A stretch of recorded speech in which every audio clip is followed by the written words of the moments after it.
저희는 매주일 이렇게 예배당에 나와서 하나님께 예배를 드립니다.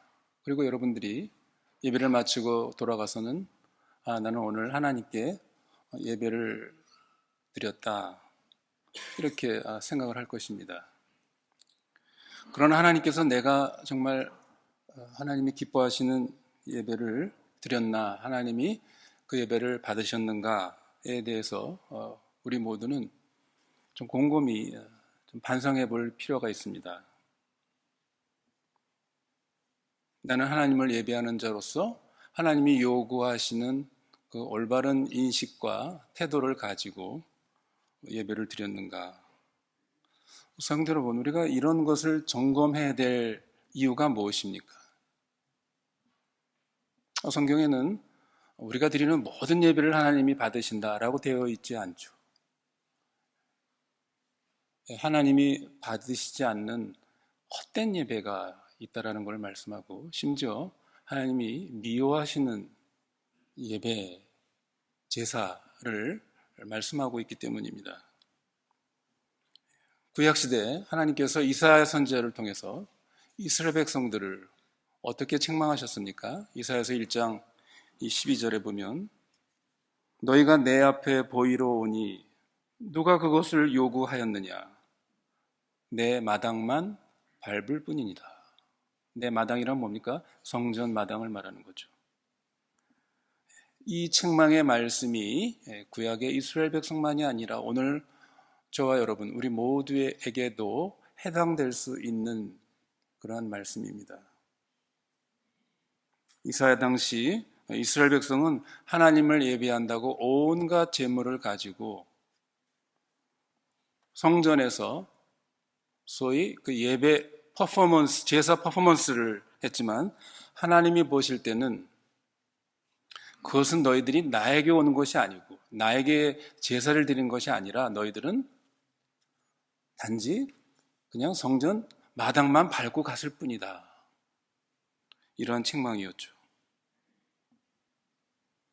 물론 지금은 뭐 그렇게 말하는 사람은 없을 것으로 보입니다만, 예전에 한국에서는 어떤 교인들은 그 목사에게 그런 요청을 하기도 했죠. 목사님, 저에게 혹은 저희 가정에 뭐 이런 문제가 있는데, 혹은 내가 새로운 어떤 비즈니스를 하는데 오셔서 세게 기도 한번 해주십시오. 혹은 예배 한번 봐주십시오. 이렇게 말하는 분들이 있었습니다. 물론 한번 웃고 잊어버릴 수도 있는 것이지만, 세게 기도해달라, 한번 예배 한번 봐주십시오, 이런 그 말을 우리가 그저 가볍게 넘길 수 없는 그 문제점이 거기에 있습니다. 우리가 여기서 두 가지 문제점을 생각해 볼 수 있습니다. 첫째로, 예배를 봐주십시오 라는 이 표현 속에는 예배를 뭡니까? 예배를 하나의 보는 걸로 관람 행위와 연관시키고 있기 때문입니다. 특히 오늘날이 어떤 시대입니까? 소위 오늘날이 영상 문화의 시대 아닙니까? TV, 영화, 무슨 유튜브, 여러 가지 그런 영상 그 문화들이 지배하고 있는 그러한 시대에 우리가 살고 있습니다. 그래서 우리가 아주 편하게 앉아서 영상을 보면서 간접 경험 혹은 대리 경험을 보는 이런 문화에 아주 익숙해져 있는 이런 시대에 우리가 살고 있습니다. 그러다 보니 우리가 이 예배를 드리는 예배 시간에도 은연중에 우리가 예배를 하나의 관람하는 관람객의 정신 상태를 갖기가 아주 쉬운 것입니다. 그래서 오늘 예배에도 오늘 대표를 기도한 사람의 기도는 어땠다 저땠다, 오늘 성가대가 잘했니 못했니, 오늘 설교는 뭐 좋았다 지루했다 졸렸다, 뭐 이제 이런 평가를 하는 것이죠. 그러면서 예배를 일종의 관람객으로 이제 구경하는, 평가하는 이제 평가자의 이런 정신을 갖기가 쉽다는 것입니다. 그러나 예배는 결코 문화 행사나 우리의 영을 위한 어떤 종교적인 엔터테인먼트가 아닙니다. 만일 예배를 관람거리 가운데 한 가지로 간주한다면 이미 거기에 예배의 정신이 타락하기 시작했다고 그렇게 지적될 수 있습니다. 그러나 안타깝게도 이러한 예배 관람이 오늘날 현실로 많이 나타나고 있는 것입니다. 특히 미국에서 유행해서 한국에도 한참 붐처럼 일어났던 소위 열린 예배라는 것이죠. 열린 예배를 통해서 거기에 참여하는 관중들에게 여러 가지 보고 듣는 재미를 유발시키는 아주 잘 연출된 일종의 종교적 퍼포먼스, 비즈니스적인 이제 이러한 그 연출을 하는 것이 아닌가 하는 비판을, 이 열린 예배에 대한 비판이 많이 있었습니다. 우리가 그런 예배가 되지 않도록 늘 우리는 자기를 점검할 필요가 있는 것입니다. 두 번째로 이 앞에서 말한 예배를 봐달라라는 이런 그 말은 예배의 주도권을 뭡니까? 은연중에 타인에게 위탁하는 것이죠. 그리고 자신은 뭡니까? 그 예배의 하나의 그냥 수동적으로 남아있겠다라는 그런 뜻입니다. 더욱이 그 예배의 책임을 누구에게? 목회자에게 이양하고 있는 것입니다. 왜 그렇습니까? 목회자를 어떤 예배의 하나님과 우리 인간 사이의 중보자로 생각하는 이 때문에 그런 것이죠. 마치 구약의 제사장이 하나님과 인간 사이의 중보자로서 제사를 집전했던 것처럼 예배에서도 목회자의 역할을 뭡니까? 구약의 제사장과처럼 어떤 교인과 하나님 사이의 중보자로 여기는 것과, 그래서 이 예배, 보통 다른 사람들은 그 예배 속에서 그냥 수동성, 이것은 아주 긴밀히 연결되어 있는 것입니다. 목회자를 그런 인물로 여기면 여길수록 교인들은 예배에서 더욱 수동적이 될 수밖에 없습니다. 그러나 성도 여러분, 우리가 교회사를 통해서 아는 것처럼 우리 종교교회의 위대한 스승들이 로마 카톨릭으로부터 참된 이 기독교 복음의 신앙을 회복한 그 신앙의 중심 사상이 뭐였습니까? 하나님과 인간 사이에 중보자는 마리아나 교황이나 사제가 아니라 오직 영원한 대제사장 되시는 예수 그리스도, 그분만이 우리의 유일한 중보자이시다라는 것이 우리 개신교 신앙의 아주 중요한 핵심 사상이었죠. 예수 그리스도 외에 어떤 인간도 하나님과 우리 인간 사이에 중보자가 될 수 없습니다. 그러므로 어떤 인간도 우리 예배에서 인간 중보자는 될 수가 없는 것입니다. 목회자가 설교를 하고 예배를 인도하는 책임을 맡는다 할지라도 역시 목회자도 뭡니까? 다른 그리스도인들과 함께 예배자로서 하나님 앞에 서는 것이죠. 목사가 교인과 하나님 사이에 예배의 중보자로 그 위치에 있는 것이 아닙니다. 따라서 모든 그리스도인은 예배에서 순서를 맡든지 안 맡든지, 또 자신이 목회자이든지 아니든지 유일한 중보자이신 예수 그리스도의 공로를 의지하여서 하나님을 예배해야 합니다. 우리 모두는 각자가 아주 능동적인 자세로 하나님의 임재를 의식하고 예배 순서 하나하나에 그 순서에 담겨져 있는 의미를 우리가 깊이 인식하면서 하나님을 예배하고자 힘써야 합니다. 그러므로 우리는 예배와 관련된 이러한 그릇된 생각들이 있다면 우리는 이것을 고쳐야 합니다. 무엇보다도 성삼위 하나님이 어떤 분이신지 그것을 더욱 확실히 알고 의식하면서 능동적으로 예배드려야 합니다. 이러한 자세를 우리가 가질 때만이 예배에 초대받을 자격을 갖추는 것입니다. 여러분, 오늘 시편 95편에 오라 하면서 하나님께서 우리를 하나님을 예배하는 그 특권의 자리로 우리를 초대하고 있습니다. 그래서 여러분, 우리가 매 주일마다 이렇게 이 자리에 나와서 하나님께 예배를 드리는 것입니다. 그런데 성도 여러분, 도대체 예배란 무엇이고 우리가 어떻게 이 예배를 드려야 하는가? 예배는 어떻게 이루어져야 되는가에 대해서 우리는 깊이 이것을 잘 알고 있어야 합니다.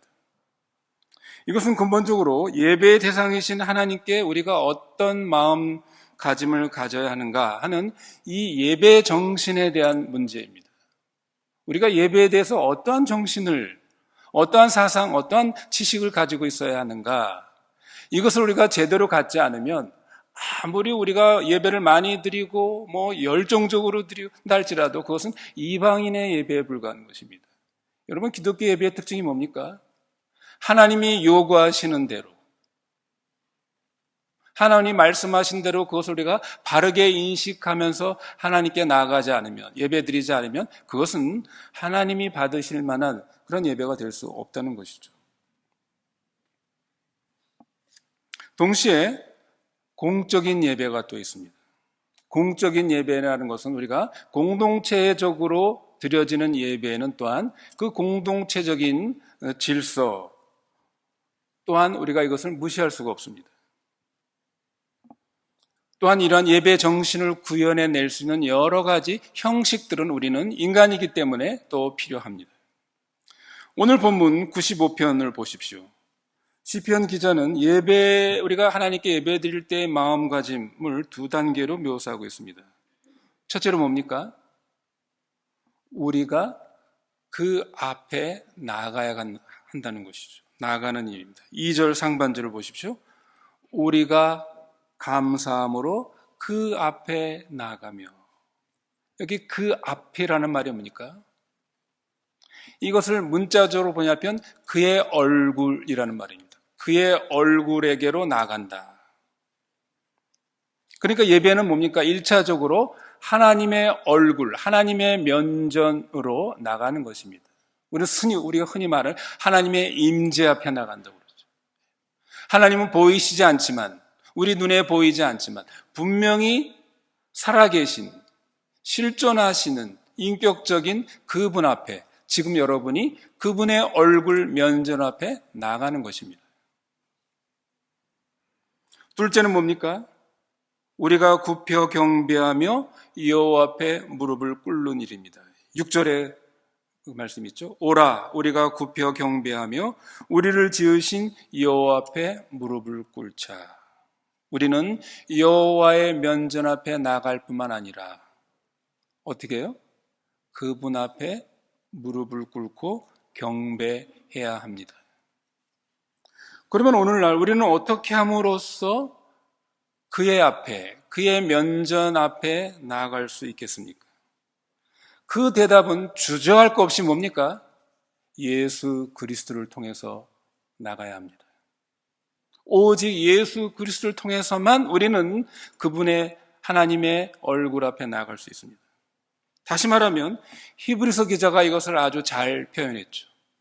히브리서 10장 19절로 20절에 우리가 예수의 피를 힘입어 성소에 들어갈 담력을 얻었나니 그 길은 우리를 위하여 휘장 가운데로 열어놓으신 새롭고 산 길이요.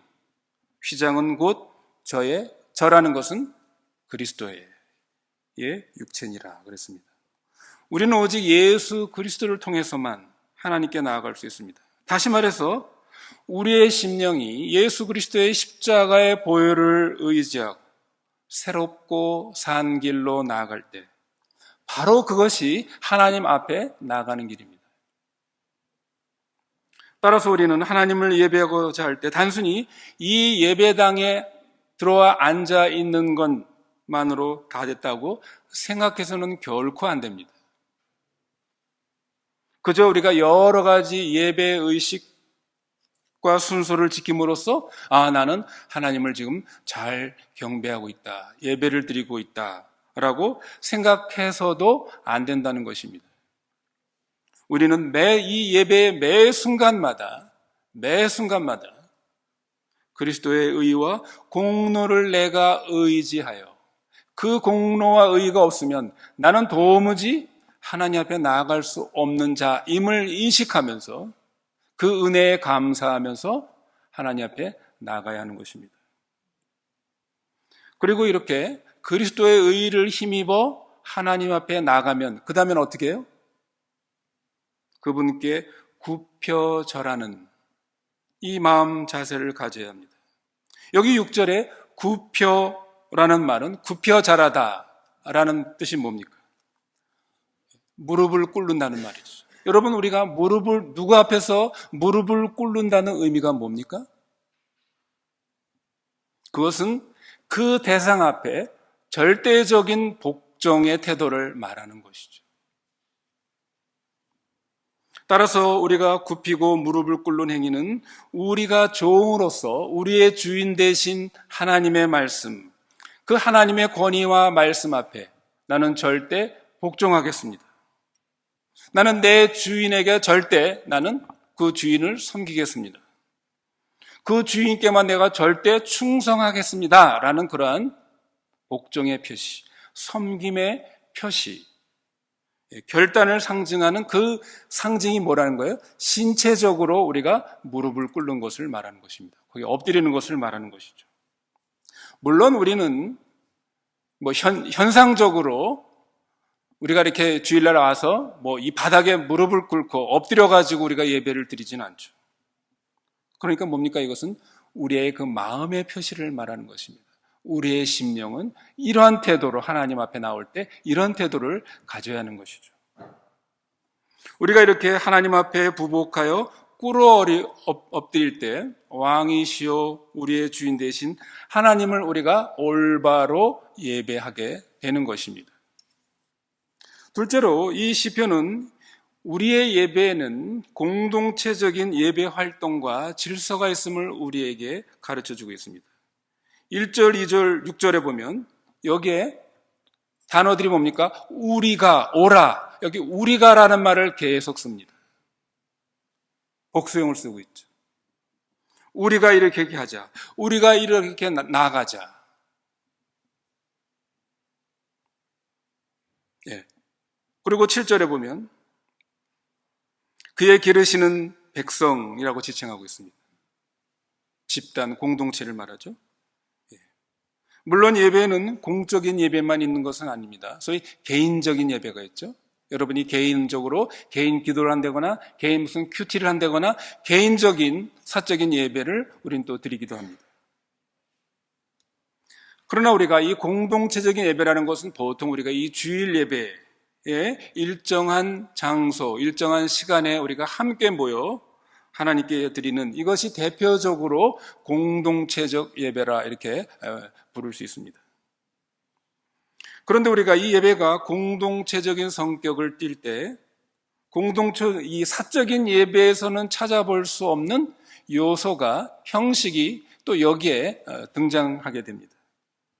여러분 우리가 개인 예배에서는 물론 예배 정신 아까 말한 예배 정신은 반드시 사적인 예배나 공동체 예배에서는 아주 필수적인 것이죠. 그러나 우리 개인 예배에서는 예배 정신만 있으면 됩니다. 거기에 특별한 어떤 형식이나 질서가 필요 없죠. 그러나 이 주일의 공동체적인 예배에는 일정한 질서와 형식이 필요합니다. 물론 본질적인 것은 예배의 정신입니다. 이것은 너무 상식적인 예배이지만 그래서 우리가 공동체 예배에 어떻습니까? 우리가 이 공동체적인 예배에 참석하려면 최소한의 어떤 그 예의, 질서를 우리가 가져야 하는 것이죠. 예를 들면 어떤 게 있겠습니까? 우리가 이 공동체 예배로 올 때 그 난잡한 옷차림을 입고 온다거나 여러분 그래서는 안 되겠죠? 단정한 옷을 입고 옛날 김묵교 목사님이 그런 말씀한 적이 있습니다. 너무 여성들이 짧은 치마 입고 오지 않도록 그런 말씀을 한 적이 있습니다. 남자들의 시선을 이렇게 끌잖아요. 그래서 단정한 옷을 입고 오는 것이 공동체적 예배의 예의입니다. 또 어떻습니까? 예배 시간을 준수하는 것 굉장히 중요합니다. 나 혼자들이면 우리가 자유롭게 할 수 있지만 공동체적으로 할 때는 우리가 예배 시간을 정했기 때문에 예배 시간을 잘 우리가 지키는 것 중요합니다. 주의를 산만하게 하거나 다른 사람의 비위를 거스리는 이러한 행동들은 우리가 이 공동체적 예배에 참석할 때 우리가 지켜야 할 그런 예의고 질서입니다. 또한 이 공적 예배는 여러 순서가 연관되어 있죠. 그래서 그 책임을, 순서의 책임을 맡은 사람들은 성실하게 그 책임, 역할을 잘 감당할 수 있어야 합니다.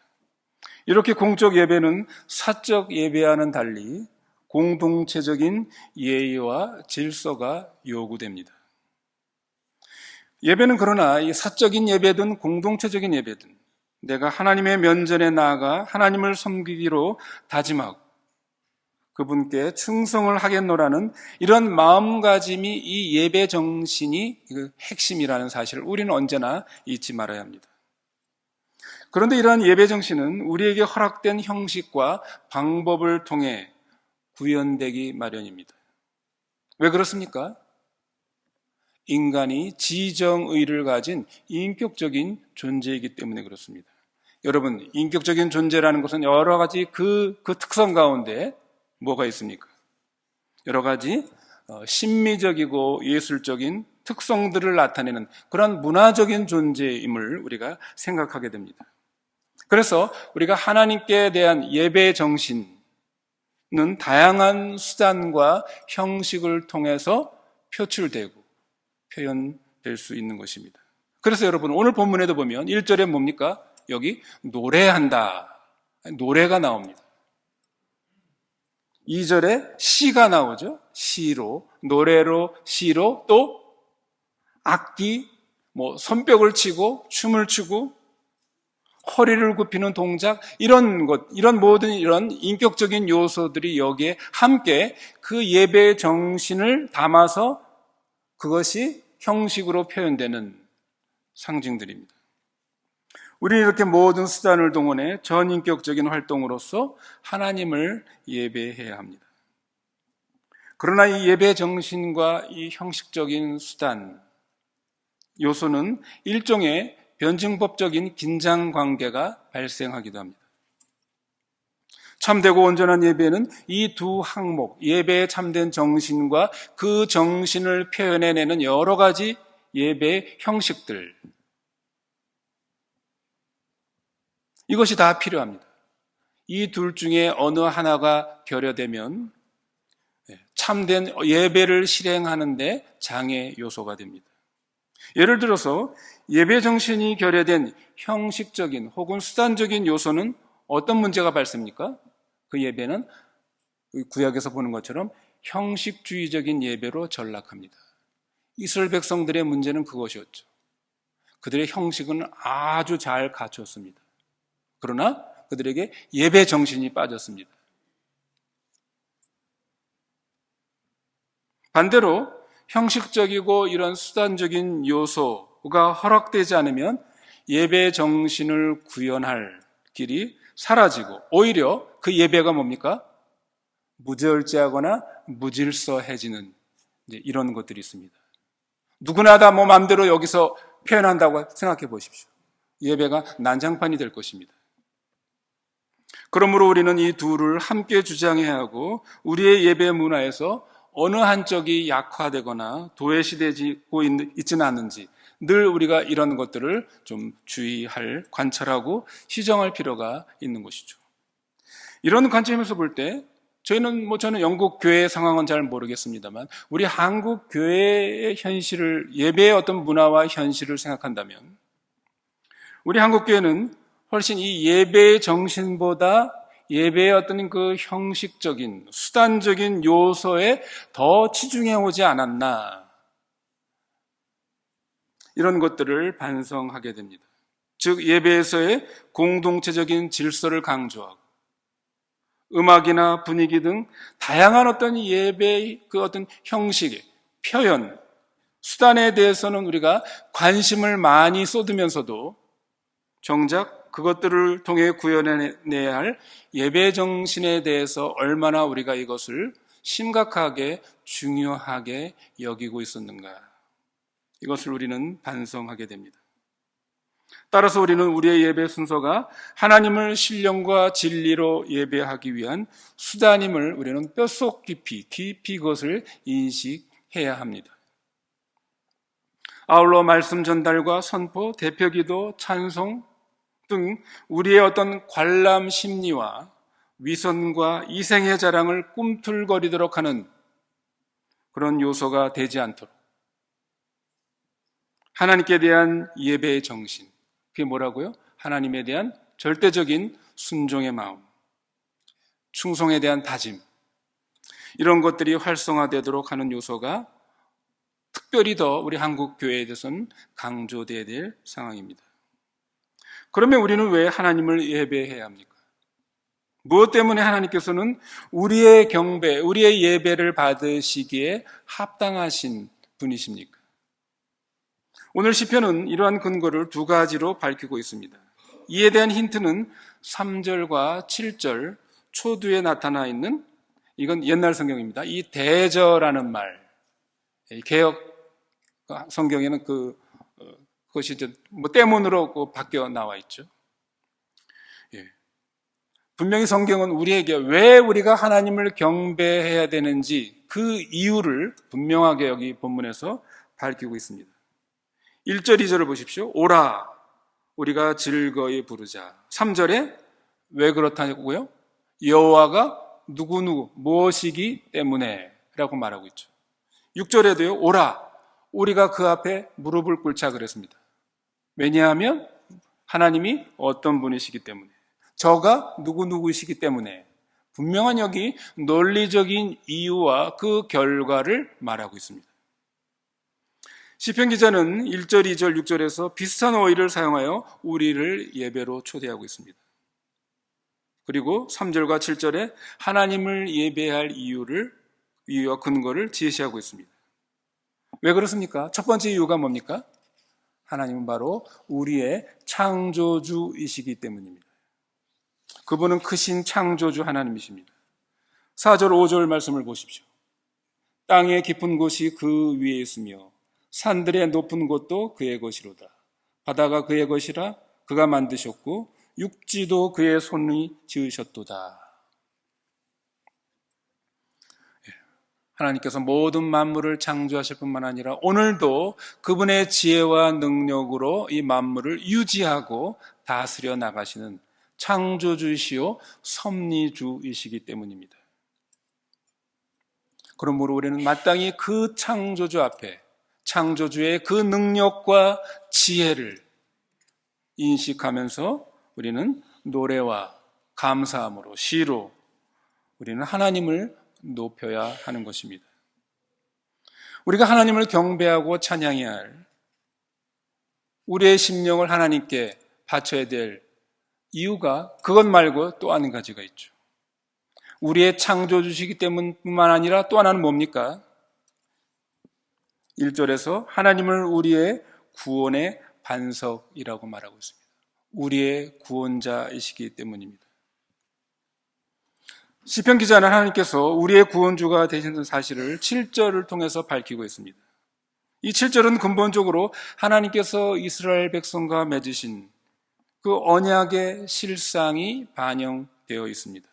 하나님께서 아브라함과 맺은 그 언약을 기억하시고 결국 종살이하는 애굽에서 이스라엘 백성을 구원하시고 이스라엘과 더불어 언약을 맺으셨죠. 특히 신약시대는 어떻습니까? 언약의 중보자이신 예수 그리스도의 십자가의 이 구속의 사역을 통해서 우리를 죄와 사망에서 건지셨고 그것을 믿는 자들에게 하나님의 새 언약 백성으로 삼으시겠다라고 말씀하셨습니다. 그것을 믿는 저와 여러분이 지금 이 자리에 앉아 있는 것이죠. 여러분은 하나님의 언약 백성이 된 것입니다. 우리는 그 하나님의 그 구원에 대해서, 은혜에 대해서 우리는 감사하는 것이죠. 뿐만 아니라 그분에게 무릎을 꿇고 충성 맹세를 다짐하는 것입니다. 그런데 여러분, 우리가 이런 하나님께 예배 드려야 될 때 우리가 유의해야 할 점이 있습니다. 예배에서 가장 중요한 것이 뭐라고 그랬죠? 예배 정신이라고 했습니다. 즉 하나님을 참되이 예배하려는 마음가짐이듯이 예배에서 가장 장애가 되는 것, 그것이 또한 마음의 문제입니다. 우리가 허리를 굽히고 무릎을 꿇는 것은 실상 하나님께 대한 뭐라고 그랬습니까? 섬김과 순종의 마음가짐을 나타내기 위함이라고 그랬습니다.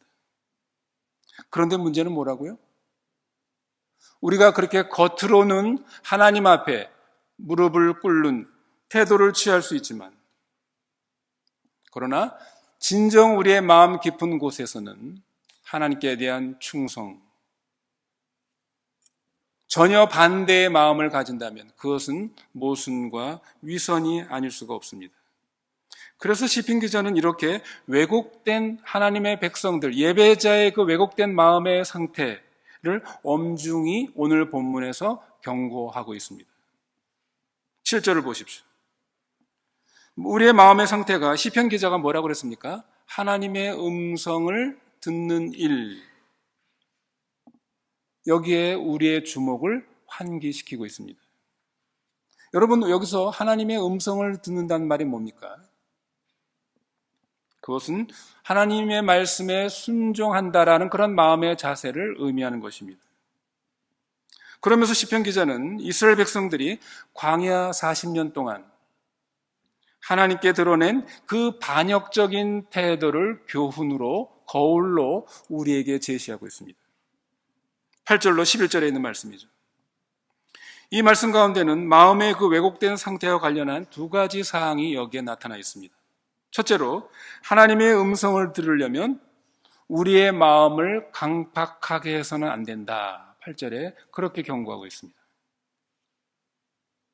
시편 기자는 구체적인 예로서 이스라엘 백성들이 무리바 혹은 마사에서 하나님을 시험한 사건을 여기 예를 들고 있습니다. 여러분, 그 사건은 출애굽 17장 1절로 7절에 보면 그 역사적인 사건이 거기에 나와 있죠. 우리를 주목시킵니다. 이 사건은 그들의 마음이 돌같이 굳어져서 하나님을 신뢰하지 않고 불신과 원망으로 치달았던 그 사건을 상기시키고 있습니다. 둘째로, 하나님의 음성을 들으려면 마음이 미혹되어서는 안 된다라는 것을 경고하고 있습니다. 10절에 말씀이 나오죠. 이 10절 말씀은 그들의 마음이 여호와 하나님의 법도와 뜻으로부터 빗나가고 있음을 지적하는 것입니다. 어쩌다가 한두 번 그런 것이 아니라 이스라엘의 그 광야 40년의 그 긴 세월 동안 이스라엘 백성들은 그 마음이 미혹되어서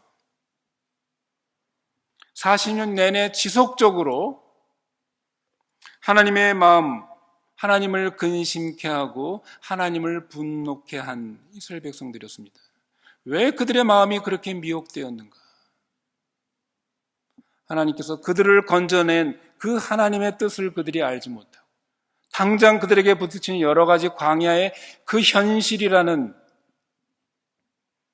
거기에 지배를 당하여 그 마음이 미혹당하여서 과거 애굽에서 종살이 하던 바로 밑에 그 압제하에서 종살이 하면서 있었던 오히려 그 시절을 그리워했던 이 미혹된 마음, 이 어리석은 마음을 하나님께서 여기서 다시 상기시키고 있습니다. 여러분, 광야 40년 이스라엘 백성들의 이러한 미혹된 마음은 그 옛날 그 이스라엘 백성만의 역사일까요? 이것은 오늘날에도 마찬가지입니다. 오늘날에도 우리의 예배 가운데 스며들 수 있는 이 왜곡된 마음, 미혹된 마음의 상태를 하나님께서는 우리에게 경고하기 위함입니다. 그러면 이 왜곡된 마음의 상태라는 것, 우리의 특히 예배 의식에서는 어떻게 이것이 나타날 수 있을까? 네 가지로 정리해 볼 수 있습니다. 첫째로는 이 미혹된 마음의 첫 번째 형태는 외관주의입니다. externalism, 외형주의. 사람들에게 어떻게 보여질까? 하나님이 아니라 다른 사람들에게, 외부에게 어떻게 보여질까? 예배의식, 외형적인 화려함, 어떤 그 체면과 예의에 신경을 쓰는 어떤 예배의식, 이런 것입니다. 그래서 한국 교회는 뭡니까?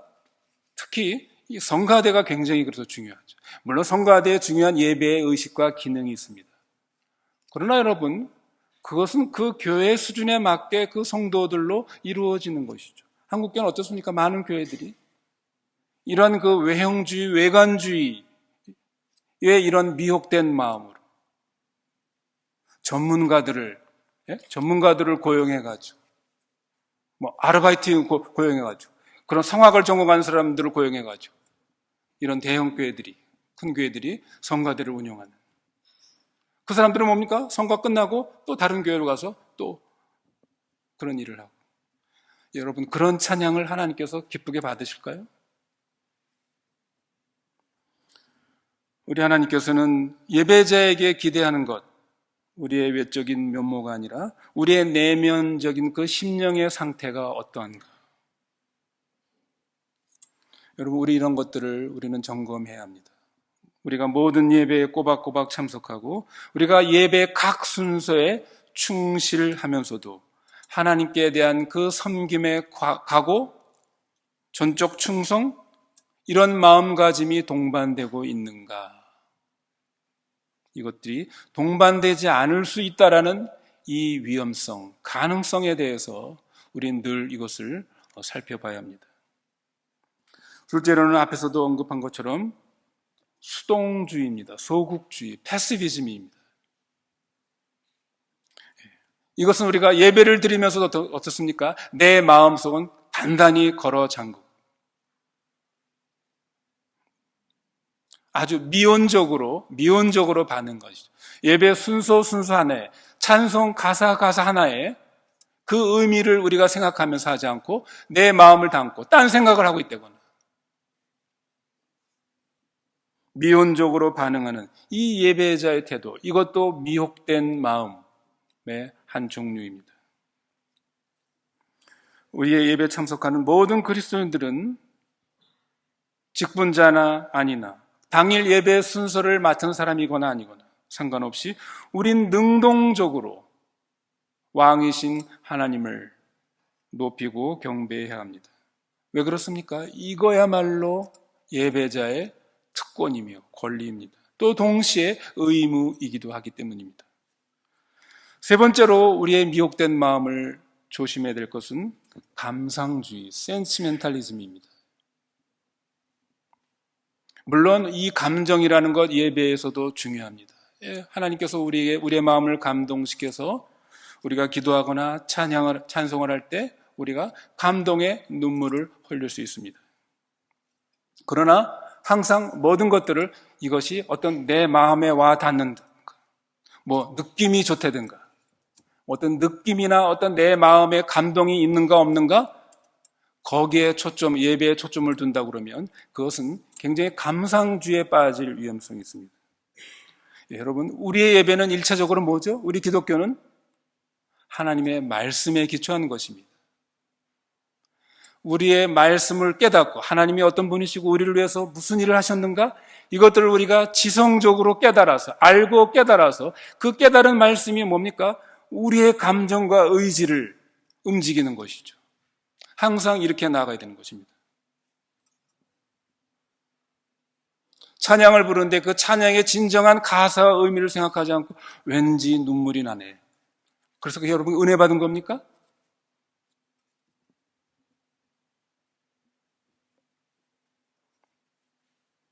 끝으로 우리는 이원론적 신앙에 대해서도 늘 미연에 이것을 방지해야 합니다. 이원론적 신앙이라는 것 우리가 많이 듣지 않았습니까? 우리가 예배를 드리면 예배와 우리의 신앙을 분리하는 것. 주일의 예배, 주일의 나와 6일의 내가 완전히 이원화된 이러한 신앙. 우리는 이것을 경계합니다. 주일날 와서 우리가 잘 하나님께 예배를 드렸다고 하면서 그 예배의 자가 6일 동안의 가정과 직장과 이 세상에서의 삶 속에서 그런 예배자, 하나님을 예배하는 자, 뭐라고 그랬죠? 하나님께 절대 충성하는 하나님의 말씀을 듣는 자로서의 그러한 삶이 동반되고 있는가? 이 공적인 예배에서만이 아니라 우리의 모든 사적인 우리의 개인의 삶 속에서도 주님은 우리의 왕으로서, 하나님은 우리의 주인으로서 주인 노릇을 나에게 하고 계시는가? 이런 부분들을 우리가 점검해야 합니다.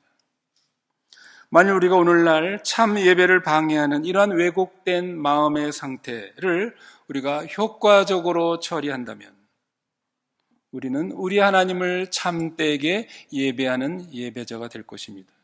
그 예배를 통해서 하나님의 음성을 듣게 될 것입니다. 그러나 이런 것들을 우리가 옳게 다루지 않는다고 한다면 우리는 매주 이렇게 나와서 하나님 앞에 예배를 드리면서도 실상은 여기 이스라엘 백성들처럼 그 마음이 강팍하고 미혹된 마음 속에서 위선과 이중성으로 가득 찬 거짓 예배, 헛된 예배, 아니 하나님이 미워하는 예배를 우리는 연출하는 그런 셈이 될 것입니다. 성도 여러분, 우리 각자 자신의 예배는 어떻습니까? 그저 예배당이나 예배의식에만 임하는 것이 아니라 진정 그리스도의 그 보혈을 힘입어 하나님 앞에 나아가고 계십니까? 우리는 그분께 나아가 우리의 허리를 굽히고 무릎을 꿇고 종으로서 하나님을 섬기겠다고 충성을 다하겠다라고 그런 결단과 각오를 가지고 하나님 앞에 나아가고 있습니까? 그리고 그 각오가 이 예배당을 나가서 우리의 가정과 직장과 우리의 모든 삶의 자리에서 실천하고 있습니까? 이런 부분들을 우리가 이 예배를 통해서 다시 한번 깊이 인식하고 반성하고 회개하는 저와 여러분이 되시기를 바랍니다.